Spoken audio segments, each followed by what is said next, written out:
देखो बच्चों, कठिन सवाल आसान जवाब। क्योंकि गणित हुआ आसान जो बच्चों, गणित हुआ आसान। अंकों का है खेल निराला, जोड़ घटाओं ने क्या कर डाला। क्योंकि गणित हुआ आसान जो बच्चों, गणित हुआ आसान। शून्य का है खेल अजब, अंकों के संग करे गजब। कभी अंकों को शून्य बनाता या अंकों का मान बढ़ाता। क्योंकि गणित हुआ आसान जो बच्चों, गणित हुआ आसान।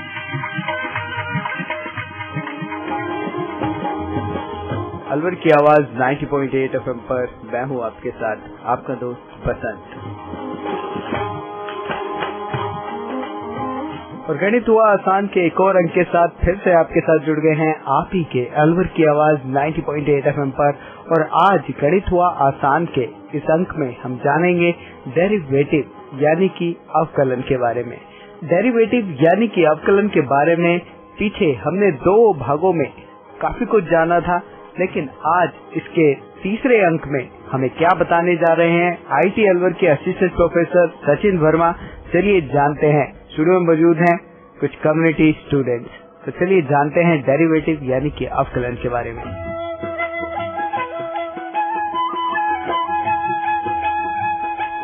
नमस्कार बच्चों।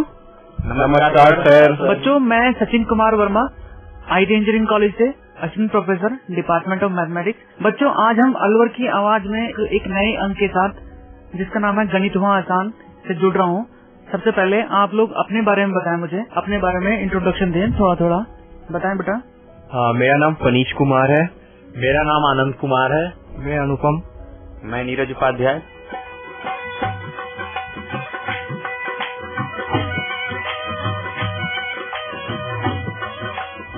तो बच्चों, जैसे हमने पिछले एपिसोड में जाना, जिस टॉपिक पर डिस्कस कर रहे थे उसका नाम था डेरिवेटिव।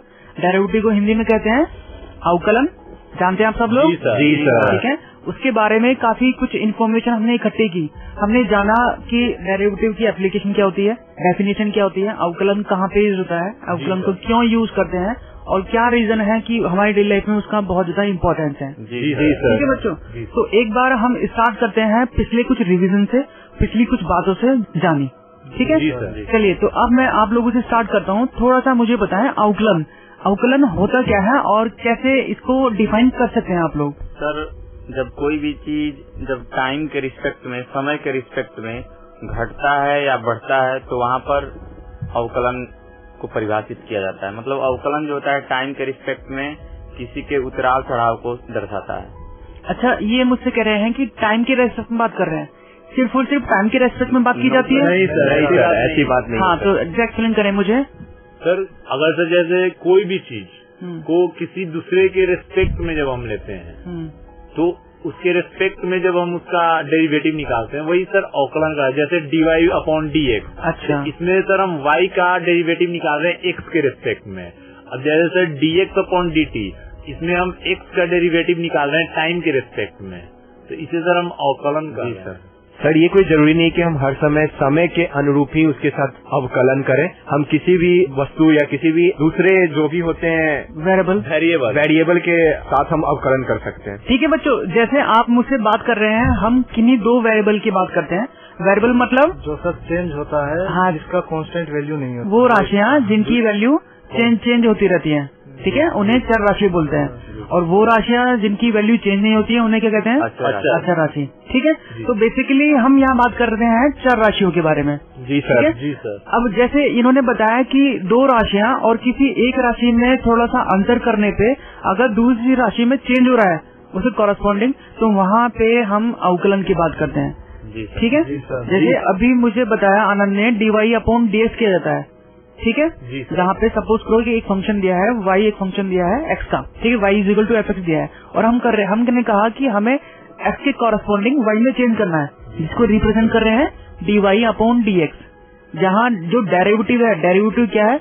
कुछ नहीं, अपने आप में एक ऑपरेटर है जो वर्क कर रहा है y पे। किसके रेस्पेक्ट में? x के रेस्पेक्ट में। तो बेसिकली हम पे 2 वेरिएबल हैं, एक वेरिएबल है y और दूसरा वेरिएबल है x। जो y वेरिएबल है उसको क्या कहा जाता है? y वेरिएबल को सर हम लोग डिपेंडेंट वेरिएबल बोलते हैं। ठीक है, और x वेरिएबल को क्या कहते हैं? इंडिपेंडेंट। x वेरिएबल को इंडिपेंडेंट क्यों कहते हैं? कोई बताएगा मुझे? क्योंकि सर एक किसी पर डिपेंड नहीं कर रहा है। Exactly. और y जो है y इक्वल टू एफ है, तो मतलब ये हुआ कि y जो है वो x पर डिपेंड करेगा। हाँ। जैसे जैसे x बढ़ेगा या घटेगा उस तरह से मतलब y उस पर डिपेंड कर रहा है। जी सर। ठीक है, जैसे आनंद बता रहे हैं कि अगर कोई वेरिएबल y है और वो किसी दूसरे वेरिएबल x पे डिपेंड कर रहा है, अर्थात जैसे जैसे मैं x की वैल्यू को चेंज करता हूँ y की वैल्यू में चेंज होना शुरू हो जाता है। ठीक है, इसका मतलब हो गया y जो वेरिएबल है उसकी इन्फॉर्मेशन मुझे x के वेरिएबल में चेंज करने से मिल रही है। तो फाइनली क्या हो गया, y आपका डिपेंडेंट वेरिएबल हो गया और x क्या हो गया, इंडिपेंडेंट वेरिएबल हो गया। अब जैसे इन्होंने बताया कि जरूरी नहीं है कि दो वेरिएबल कोई भी हो सकते हैं। ठीक है, dy अपॉन dx हो गया, कई जगह x के रेस्पेक्ट में चेंज करना होता है मुझे, है ना। जैसे मुझे नीरज ने बताया कि फंक्शन x का भी हो सकता है। जैसे एग्जांपल बताएं तो फंक्शन x का ऐसा कोई हो जहाँ पे आपका इंडिपेंडेंट वेरिएबल t हो, उसके रेस्पेक्ट में चेंज हो रहा हो। Sir x is equal to 5t, इसमें इंडिपेंडेंट वेरिएबल है t और डिपेंडेंट वेरिएबल है x।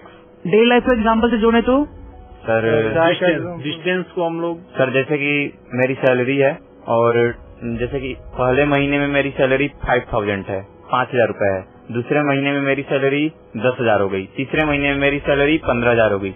यानी कि समय के अनुसार मेरी सैलरी बढ़ रही है, तो सैलरी जो है वो समय के रिस्पेक्ट में बढ़ते जा रहा है। तो यहाँ पर अवकलन को परिभाषित किया जाता है। बिल्कुल, अगर सैलरी को मैं एस से चिन्ह से इंडिकेट कर रहा हूँ और जो टाइम को मैं टी से इंडिकेट कर रहा हूँ, तो आप ये देखेंगे जैसे जैसे आपका दिन बढ़ रहा है, सपोज पर मंथ की सैलरी है और पर डे की आपको सैलरी के बारे में मैं बता रहा हूँ इन्फॉर्मेशन, तो जैसे जैसे टी क्या हो, एक दिन का सैलरी, टी की वैल्यू बढ़ाऊंगा 2 दिन की सैलरी, तो आप देखोगे पर डे की सैलरी जैसे आप एक दिन खत्म करते हो आपका सैलरी बढ़ जाता है, फिर दूसरे दिन फिर सैलरी इंक्रीज हो रही है, तो जो टोटल है वो इंक्रीज होता जा रहा है। कुल मिला के बात है कि जो एस को डिनोट कर रहे हैं सैलरी से और टाइम को डिनोट कर रहे हैं टी से, तो जैसे जैसे टी की वैल्यू बढ़ रही है ऐसे वैसे आपकी एस की वैल्यू बढ़ रही है। फाइनली टाइम के कॉरेस्पॉन्डिंग आपकी सैलरी बढ़ रही है। ठीक है, तो ये एग्जाम्पल अपने आप में डेरिवेटिव का एक अवकलन का बन जाता है। ठीक है बच्चों? जी सर।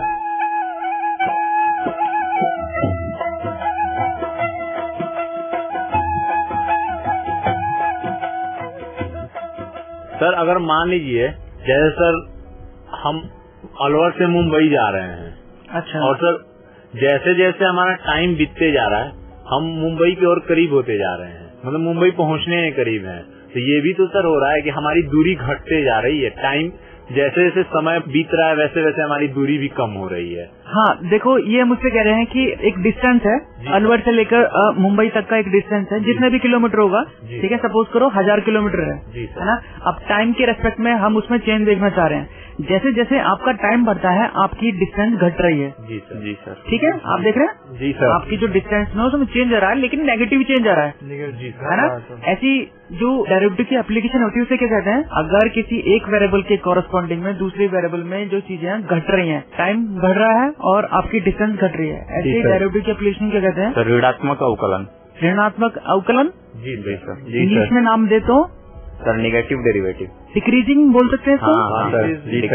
डिक्रीजिंग आपका जो फंक्शन है वो डिक्रीज हो रहा है, जी सर, है ना। dy अपॉन dx अगर नेगेटिव आ जाए इसका मतलब होता है कि आपका जो फंक्शन है वो डिक्रीज कर रहा है, जी सर, है ना। तो कुल मिला के बात करें तो जैसे जैसे आपका टाइम बढ़ रहा है आपकी डिस्टेंस कम होती जा रही है। हम नेगेटिव dy अपॉन dx की बात कर रहे हैं, नेगेटिव अवकलन की बात कर रहे हैं, ऋणात्मक अवकलन की बात कर रहे हैं। ठीक है बच्चों? जी सर। अब जैसे हम एक एग्जाम्पल और लेते हैं, जैसे सर्किल का एग्जाम्पल है, ठीक है। सर्किल का एरिया का फार्मूला क्या होता है, कोई बताएगा? पाई आर स्क्वायर। ठीक है, जहाँ पाई आपका एक कांस्टेंट नंबर होता है। जी सर। 22/7 उसकी वैल्यू होती है 3.14। ठीक है, और आर क्या होती है? सर्किल की त्रिज्या, रेडियस के बारे में बात कर रहे हैं। तो अगर मैं ये कहूँ कि अगर आर की वैल्यू को मैं इंक्रीज करना चालू कर दूं, तो सर्किल के एरिया पे क्या प्रभाव पड़ेगा? घटेगा बढ़ेगा? सर बढ़ेगा सर। क्यों, ऐसा क्यों?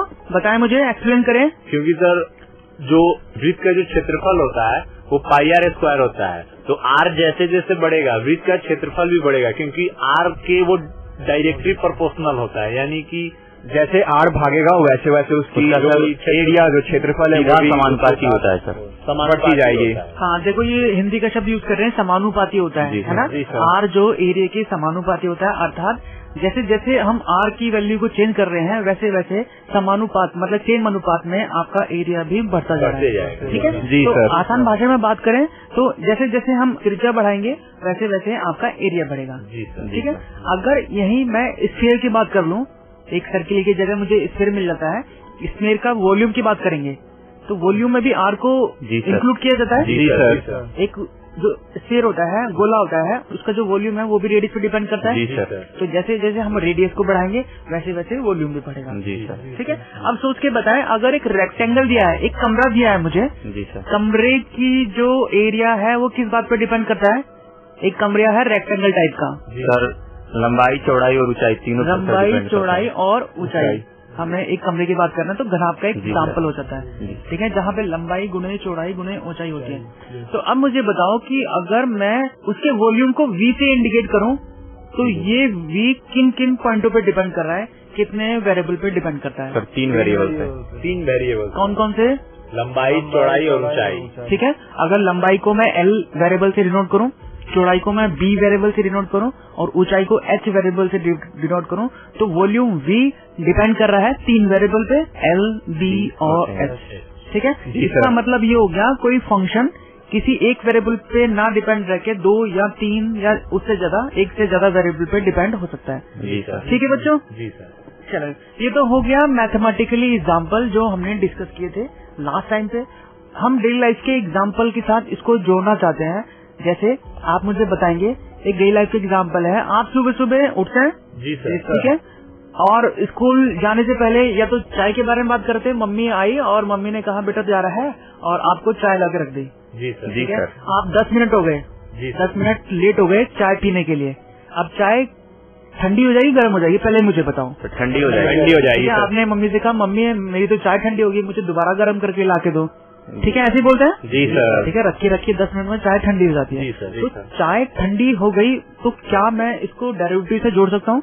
नहीं सर, ये कैसे हो सकता है सर? कहीं गर्म चाय डेरिवेटिव अवकलन से कैसे जुड़ सकता है सर? वो तो चाय है, उसे तो हमें पीना है, वो गर्म हो चाहे ठंडा, इससे फर्क क्या पड़ता है? देखो, जैसे फनीश कह रहे हैं मुझसे डेरिवेटिव की एप्लीकेशन नहीं होती है, कोई सब लोग सहमत है इस बात से? नहीं सर। जी सर, सहमत है। सहमत है। चलिए, जो सहमत है वो बताएं। आपका नाम बेटा? जी सर, अनुपम। हाँ अनुपम, आप एक्सप्लेन करें कैसे सहमत है? सर सहमत है क्योंकि सर चाय पीने की चीज है और ये तो मैथ की चीज है सर। आप कैसे इसको अवकलन के साथ सर संबंध लगा रहे हो संबंध सर? कर सकते हैं? देखो, ये कह रहे हैं कि मैथ की चीज है और कहाँ आपने चाय को मैथ से जोड़ दिया है, ये तो कहीं बात बनती ही नहीं है। बनती नहीं है। ठीक है, मुझे नीरज बताएंगे। नीरज कह रहे थे कि ये हाँ पॉसिबल है।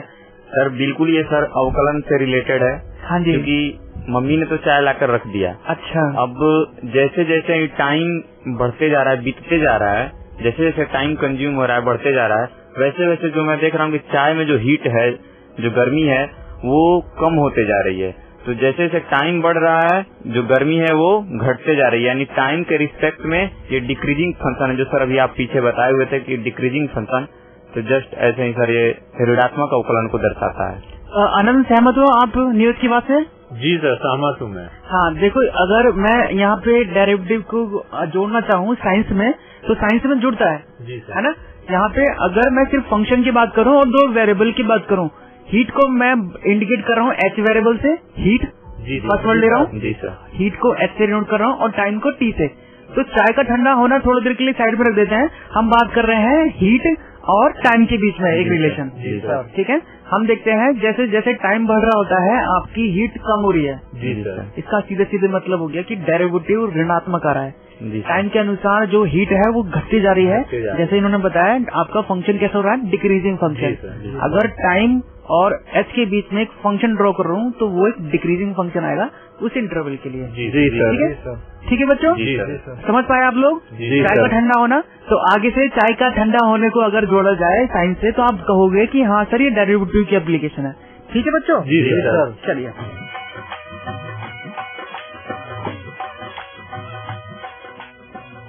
अच्छा ये तो हो गया चाय के बारे में। हम ये जानते हैं कि खगोल के बारे में जानते हैं, खगोल शास्त्री होते हैं। जी सर। जी सर। अगर आप जानते हैं कि जो खगोल शास्त्री होते हैं वो सूरज के बारे में एक इन्फॉर्मेशन हमेशा शेयर करते हैं, आप भी जानते होंगे कि वो कहते हैं कि सूरज जब इनिशियल स्टेज पे था तो बहुत बड़ा एक आग का गोला था और वो आग का गोला धीरे धीरे धीरे धीरे क्या हो रहा है? ठंडा हो रहा है, ठीक है।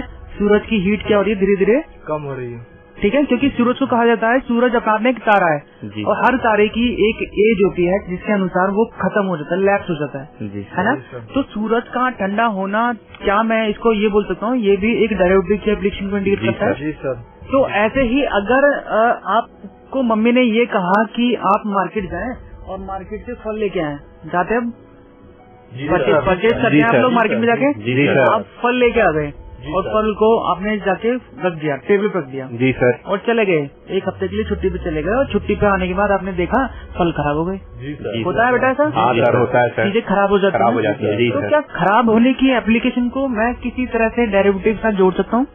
सर अब ये आप कैसे जोड़ सकते हो सर? कैसे हो सकता है बात? सब चीजें तो सर खराब हो गई, दिन चले गए, 7 दिनों तक मैं नहीं था घर पे तो वो खराब हो गई सर। अब ये अवकलन से कैसे जुड़ गया सर? दिन चले गए, चीजें खराब हो गई, उसको बाहर फेंक दिया आपने, तो नहीं जोड़ सकते डेरिवेटिव के साथ? जोड़ सकते, मुझे तो नहीं लगता है सर, मुझे नहीं लगता सर। किसको लगता है, कौन बताएगा मुझे? हाँ आप बताएं, नीरज बताता है हर बार। हाँ बताओ बेटा, शाबाश बताएं। सर जैसे कि फल तो ला दिए, अब जैसे सर दिन बीतते जा रहा है, समय बीतते जा रहा है, अब फल में जीवाणुओं की संख्या सर बढ़ते जा रही है। अच्छा। जैसे जैसे समय बीतते जा रहा है, number of fungus, number of जीवाणु, जो जितने भी जीवाणु विषाणु ये सब बढ़ते जा रहे हैं, यानी समय के रिस्पेक्ट में सर ये इंक्रीजिंग फंक्शन है सर, मतलब बढ़ने वाला, मतलब इसको पॉजिटिव अवकलन बोल सकते हैं, धनात्मक अवकलन। आप मुझसे कह रहे हैं कि जैसे जैसे टाइम बढ़ रहा है उसमें जो कीटनाशक पदार्थ है वो बढ़ रहा होता है। जी सर, ठीक है, उसमें जो है जीवाणु है बढ़ रहे होते हैं जो चीजें खराब कर रहे होते हैं। तो अगर मैं जीवाणु की संख्या और टाइम के बीच में एक फंक्शन खींचूं तो वो इंक्रीजिंग मिलेगा आपको, ये कहने को कह रहे हैं, जिसे हम कह रहे हैं चीजों का खराब होना। ठीक है, तो दैनिक लाइफ में जो भी हमारी चीजें खराब होती है वो किसी एक वेरिएबल के रेस्पेक्ट में ही खराब होती है। जी सर, है ना, ऐसे होता है। जी सर। एक इंसान का मृत्यु की तरफ पहुंचना, जी सर, कैसा एप्लीकेशन है, डेरिवेटिव का एप्लीकेशन है। जैसे जैसे उम्र बढ़ रही है उसकी आयु घटती रहती है। जी सर, ऐसे ही होता है। जी सर, ये तो सही है सर। ठीक है, तो मृत्यु का एग्जाम्पल भी अपना में कुछ नहीं, केवल और केवल डेरिवेटिव का ही एग्जाम्पल है। जी सर। ठीक है बच्चों। जी सर, मुझे तो लगता है कि इस जो भी जीवन है इस दुनिया में सारी चीज अवकलनी पे डिपेंडेंट है, जैसा कि आप बता रहे हैं सर। जी सर, बिल्कुल सर, बिल्कुल सत्य है बेटा, क्योंकि किसी ना किसी का डिपेंड होना किसी दूसरे वेरिएबल पर डिपेंड करता होता है सर। जी सर। आपको एग्जाम में मार्क्स लेके आने हैं, आपकी मेहनत पे डिपेंड कर रहे हैं। जी अगर मेहनत और आपकी मार्क्स के बीच में ग्राफ खींचूं तो वो इंक्रीजिंग या डिक्रीजिंग मिलेगा, अगर ग्राफ खींचना दो वेरिएबल के बीच में। जी सर, ऐसे होता है। जी सर। ठीक है बेटा, तो यही मैं कहने की कोशिश कर रहा हूँ। ऐसे परिमाप के बारे में बात कर सकते हैं, जितनी भी आकृति होती है उनके परिमाप के बारे में बात की जा सकती है। जी सर, जी सर। वॉल्यूम के बारे में, एरिया के बारे में बात की जा सकती है, किसी प्रकार की आकृति के बारे में, है ना। जी सर। हम खेत में जाते हैं और खेत में एक किसान फसलें उगाता है। जी सर। जमीन है और जमीन पे बीज, जितने ज्यादा बीज वो डेवलप कर देगा, जितनी ज्यादा जमीन होगी उस पे, उतनी ज्यादा उसकी जो फसल है उतनी ज्यादा होगी। ऐसा होता है, किसी एक पर्टिकुलर मामले 1 हेक्टेयर जमीन है, 1 हेक्टेयर जमीन है, आपने बीज बोए और बीज के बाद आपको फसल मिली। अगर 2 हेक्टेयर जमीन हो उसमें बीज डाले जाए तो ज्यादा फसल मिलेगी। जी सर। तो जमीन के बीच में और फसल के बीच में अगर मैं ग्राफ खींचूं तो इंक्रीजिंग आएगा। जी सर, जी सर। जितनी ज्यादा जमीन उतनी ज्यादा फसल बढ़ती जाएगी सर। जी सर। और सर दिनों दिन बढ़ती भी जाएगी। हाँ, पेट्रोल और डिस्टेंस के बीच में अगर ग्राफ खींचूं मैं, कितने किलोमीटर गाड़ी चली है, आपकी बाइक है, बाइक का एग्जाम्पल ले, आपको यहाँ से जयपुर जाना है, जयपुर यहाँ से कितने किलोमीटर है, कोई बताएगा मुझे? 150 किलोमीटर। चलो 150 के करीब आपका जयपुर यहाँ से है। सही है बेटा। और आपने गाड़ी से जाना अपनी बाइक से, और बाइक में आपने पेट्रोल भरवा लिया। जी सर। ठीक है, अब पेट्रोल आप भरवा रहे हैं, जितना ज्यादा पेट्रोल भरवाएंगे उतनी ही ज्यादा आपका किलोमीटर तय होगा, दूरी तय है ना, दूरी तय होगा। ठीक है, तो इसके बीच में एक लीनियर ग्राफ होता है, मतलब जिसे समानुपाती का ग्राफ बोलूंगा। एक वेरिएबल पेट्रोल को मैं एक्स से डिनोट करूं और डिस्टेंस को मैं डी से डिनोट करूं तो एक इंक्रीजिंग ग्राफ मिलेगा। किलोमीटर की बात करते हैं, कितना किलोमीटर गाड़ी चली। ठीक है बेटा, चलिए संतुष्ट हैं आप लोग? जी सर। सहमत हैं आप लोग? जी सर।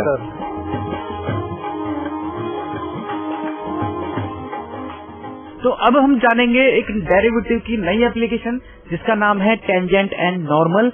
हिंदी में कहा जाता है स्पर्श रेखा और अभिलंब।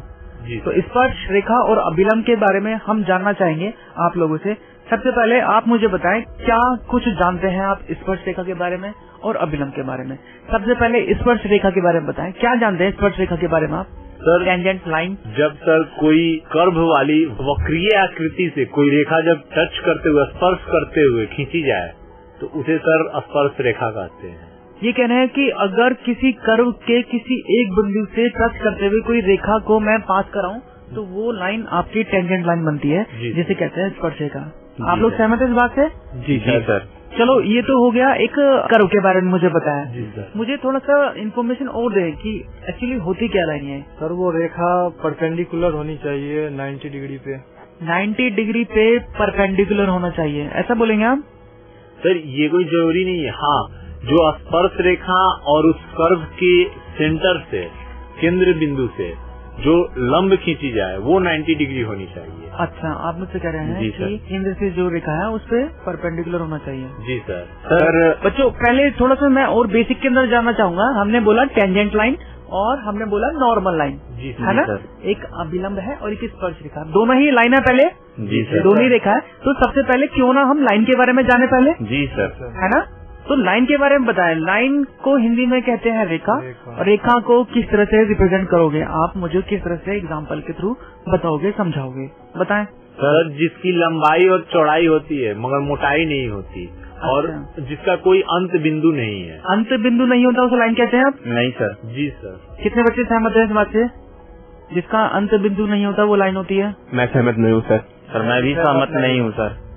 जिसका अंत बिंदु नहीं होता वो लाइन होती है? नहीं सर। बेटा, जिसका अंत बिंदु नहीं होता वो लाइन होती है, और जिसका अंत बिंदु होता है तो लाइन सेगमेंट कहते हैं। जी सर।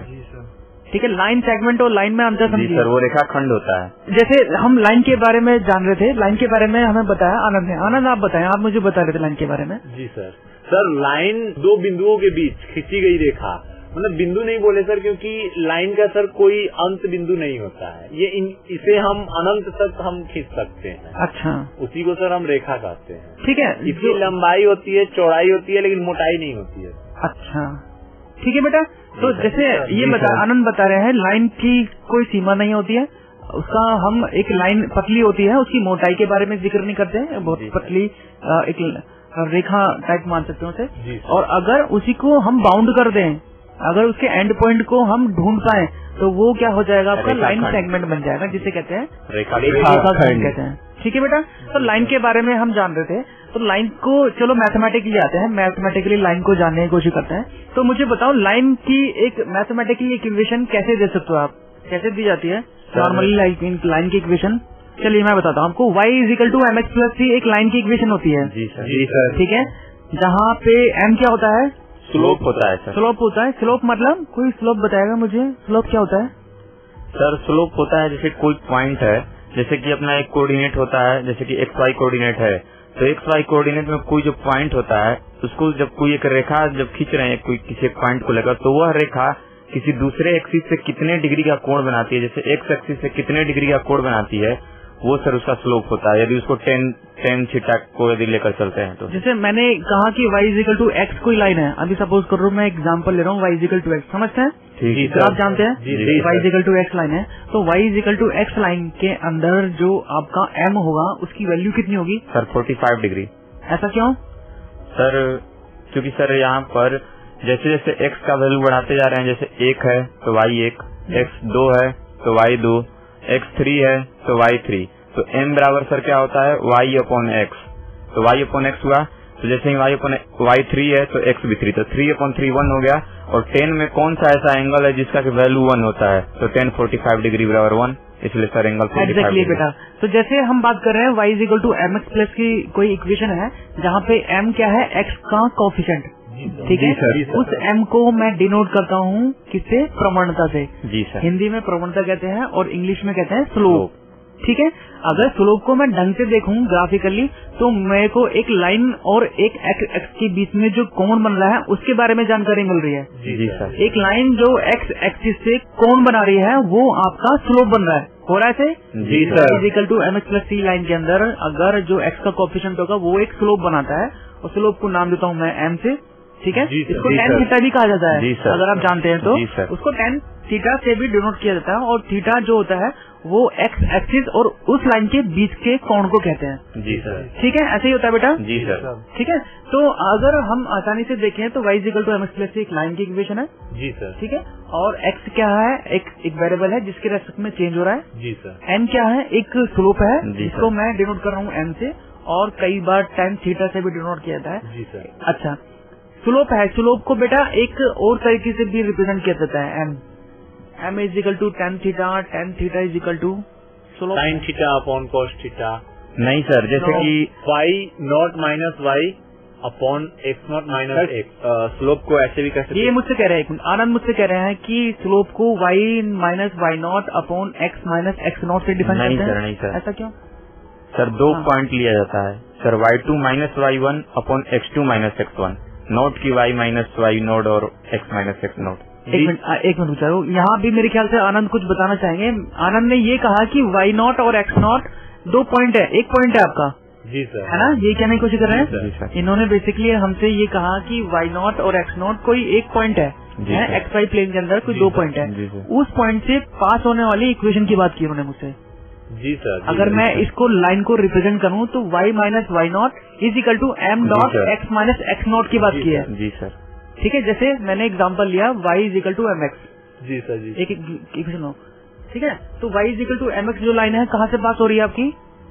ओरिजिन से पास हो रही है। ओरिजिन से पास होती है ना, ग्राफ खींचे तो वो 0 से पास हो रही है। अगर मैं इसको लिखना चाहूँ इस वाले इक्वेशन को, तो मैं लिखूंगा y minus 0 is equal to m dot x minus 0, क्योंकि 0 क्या है आपके एक पॉइंट है जिसकी वैल्यू 0 है। ठीक है, इसलिए उसको रिप्रेजेंट किया है y is equal to m x. Anand ने मुझसे कहा कि sir y minus y naught is equal to m dot x minus x naught, जहाँ पे y नॉट और x नॉट क्या है आपका कोई पॉइंट है एक्स वाई प्लेन में। ठीक है बेटा, तो आनंद सही कह रहे थे, आप भी सही कह रहे हैं, सही है बेटा? जी सर। तो अगर स्लोप की बात करें तो m इज इक्वल टू हो गया y minus y not upon x minus x not. चलो ये रिप्रेजेंटेशन हो गया, समझ आया? इसको रिप्रेजेंट करने का एक तरीका होता है, एक सिंबल होता है जिसको हम प्रमाणता के नाम से जानते हैं। हम डेरिवेटिव पढ़ रहे हैं, डेरिवेटिव में इसको रिप्रेजेंट करने का तरीका होता है। एक फंक्शन दिया जाए और आप पे उसकी स्लोप निकलवा जाए, क्या करते हैं आप? सर f डैश x उसको बोलते हैं। f डैश x एक बार अवकलन कर देते हैं। बेसिकली हम यहाँ पे dy अपॉन dx ही कर रहे होते हैं। ठीक है, अगर मुझे कोई इक्वेशन दी है y is equal to f x, कोई फंक्शन दिया है, या आसान भाषा में बात करूँ कोई इक्वेशन दी है y is equal to x जो कि लाइन की इक्वेशन है, और मुझसे कहा जाता है कि इसका डेरिवेटिव करें, तो dy upon dx is equal to 1 हो जाएगा। ठीक है, तो ये कुछ नहीं किया है, सिर्फ और सिर्फ आपने प्रवणता की बात की है। जी सर। आपने स्लोप निकालने की बात की है। जी सर। ठीक है बेटा? जी सर। तो हमने ये जाना यहाँ पे कि कोई लाइन दे रखी है, तो वहाँ पे m क्या है? स्लोप आपका टेंजेंट बोलते हैं उसे, टेंजेंट हो सकता है, dy अपॉन dx हो गया। जी सर। है ना, और tan थीटा से नोट किया जाता है। ठीक है, थीटा क्या होगा? एंगल होगा x एक्सिस और उस लाइन द्वारा एक्सिस से बनाएगा कौन आपका थीटा की वैल्यू होती है। ठीक है बेटा, अगर मैं बोलूँ कि कोई स्पर्श रेखा मुझे मिल रही है, सपोज करो कोई स्पर्श रेखा है। अब हम आते हैं पुराने टॉपिक पे, ये तो हो गया लाइन के बारे में। जैसे मैंने आपसे कहा कि स्पर्श रेखा अपने आप में एक लाइन होती है, लाइन होगी तो उसकी एक प्रवणता भी होगी। जी सर। ठीक है, तो मैंने कह दिया कि उसकी प्रवणता जो है m1 है। कोई लाइन है, मैंने बोल दिया y is equal to m1 dot x है। m1 क्या है? उस लाइन का x एक्सिस से बनाया गया कौन है। जी सर। ठीक है, जी सर। अब मुझे अगर ये बताना हो कि जो नॉर्मल है, अभिलंब है, अभिलंब की प्रवणता कितनी होगी? कोई बताएगा मुझे? सर -1 अपॉन m1 होगी सर। -1 upon m1। ऐसा क्यों कहा बेटा आपने? क्योंकि सर जो सर अभिलंब का प्रवणता होता है और स्पर्श रेखा की जो प्रवणता होती है, वो दोनों का सर गुणनफल -1 होना चाहिए। m1 into m2 equal to -1 होना चाहिए। आनंद सहमत हो इसकी बात से? आप नीरज की बात से? इन्होंने कहा कि जो अगर मुझे एक अभिलंब हो और एक स्पर्श रेखा हो, दोनों का प्रोडक्ट करना पड़े, उनका प्रोडक्ट -1 आता है। सर नहीं, आनंद मना कर रहे हैं यहाँ पे। फनीज बताएगा मुझे।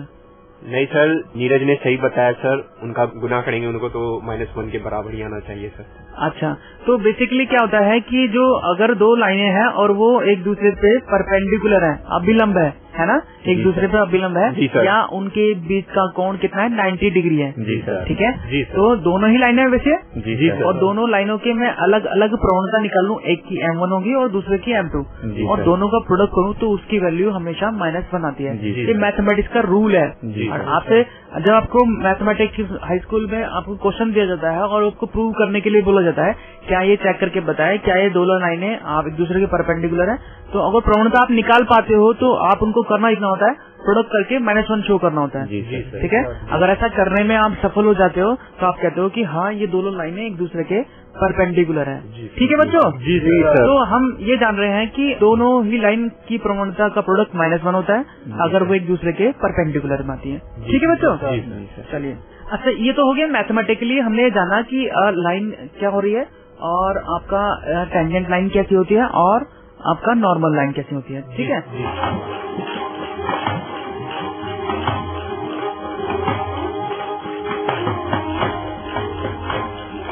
गणित हुआ आसान के इस अंक में हमने बहुत सारी एप्लीकेशन के बारे में जाना जो अवकलन से जुड़ी हुई है। आगे आने वाले एपिसोड में हम और नई चीजों के बारे में नई नॉलेज लेके आपके सामने उपस्थित होंगे। तब तक के लिए नमस्कार। नमस्कार बच्चों। नमस्कार सर। धन्यवाद बेटा। धन्यवाद सर।